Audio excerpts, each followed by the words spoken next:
Hey everybody, this is Daniel from PhoneArena with a Samsung Wave M prototype. The phone is introducing a lower and mid-range category in the bada 2.0 lineup as it sports a 5 megapixel camera and a larger screen than the entry-level Wave Y, but keeps the same resolution and processor, 832 MHz. Patterned battery cover, this dotted pattern here, doesn't really count for exclusive design, but it does serve a nice purpose in keeping the phone gripped to your palm. Not that you'll be dropping down the Samsung Wave M very often, as it is a pretty bulky piece for its 3.65-inch screen size. It is light but comparatively thick, and this chubbiness coupled with the signature tapered back of the new bada handsets makes it easy to hold. The three-tone chassis sports gray with dark gray on the back cover and black, which is not exactly an inspiring combination. The curved inwards 3.65-inch display sports the same 320 by 480 pixels resolution we find on the lowly Wave Y, which means here the pixel density is a tad worse than the average for this category. The interface looks a tad granular throughout, and the small text in the transparent widgets here in the live panel is barely readable, as you can see.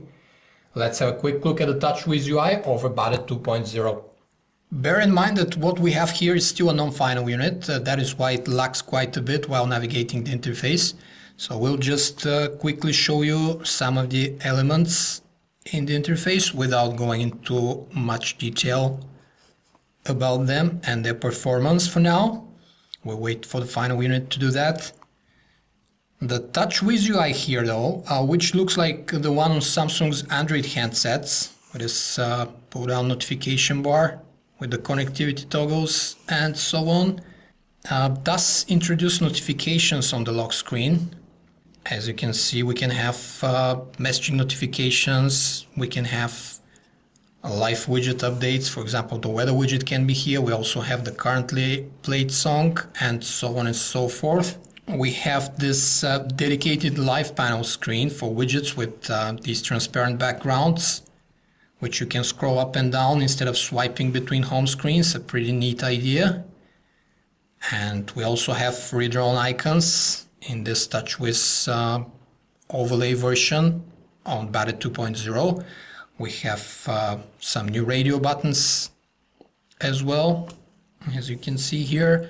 All this is fine and dandy. We just wish for a higher screen resolution on the Samsung Wave M than the 320 by 480 pixels we have on the 3.65-inch display, but it's about the average for the category. The Wave M also sports an NFC chip for mobile payments and access granting, and there's a little app that allows you to create and exchange NFC tags, as you can see. The handset also has a pretty decent music player, which supports albums, artists, playlists, categorizing of your songs, but visually it's nothing really spectacular. The 5.1 channel MOG surround sound is present here in headset mode as well. The camera interface is the tried and true TouchWiz one we used to see in Android and bada handsets from Samsung. It has a couple of preset modes for the 5 megapixel camera, and the pictures, even from this prototype unit, turned out pretty decent, but we'll save judgment for the final unit. It records 640 by 480 video with 30 frames per second, which is watchable.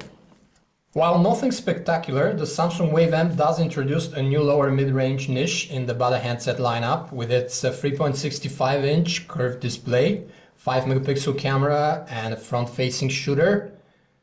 It also has an NFC chip inside for those rare occasions when you would need one. We have a bit lower than usual pixel density for the category, which makes text appear a bit jagged, as you can see, and the TouchWiz interface is a bit granular throughout.